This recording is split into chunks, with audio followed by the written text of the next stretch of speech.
I say, Reginald, this Earl Grey is magnificent. Indubitably, Gertie, my dear. I'm so sorry I'm late. I had to drop my kids off at daycare today. That is unacceptable.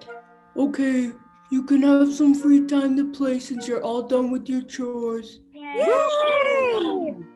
This class is called Thinking Through Puppets. It's a cross-college challenge class, which means that students come from all over the university to develop skills in teamwork, oral and signed communication, creativity and innovation, and research. I co-teach with Jessica Bozick, who teaches in the writing program. We talk about puppetry history, we look at global puppetry, contemporary puppetry, but really, most of the time is spent making things. I think my favorite part has been just having the space to create. Obviously, none of us come from a background of puppetry or have had experience doing this in the past. And nobody here, I think, is even from the College of Fine Arts. At first, I had assumed that, puppetry is sort of a childish thing, but I was pleasantly surprised to see how you have to plan out things and how you have to breathe life into these puppets. It is so thought-provoking. So I guess we should just kind of go over the plan for today. We have 5 grad students who are going to be talking to us a little bit about their research.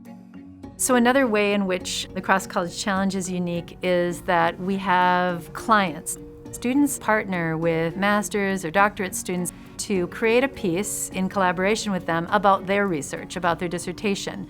It's such an unusual combination.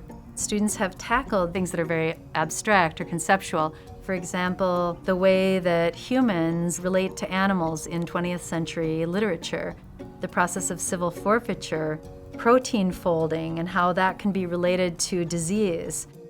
We have to really think about, well, what kind of puppetry tells this story best? How do we treat this topic with the respect that it deserves while conveying it in a way to almost any audience? Never fear, proteins. We'll get to the bottom of this situation and get you back to carrying out your function.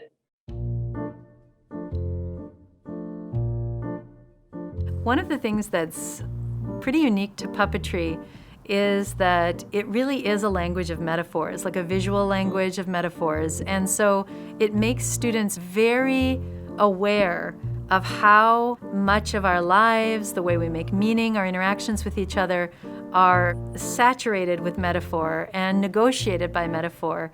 And they actually are crafting metaphor. I've explored a creative side I didn't know I had.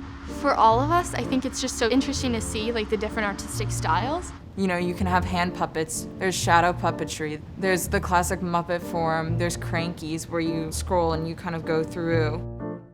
When someone takes the time to craft a story, craft little figures, it's like there's this whole other layer of care and a focus that's brought to that. And that gives people a little bit more of an investment in the story. So you infuse it with your own imagination, with your own emotion.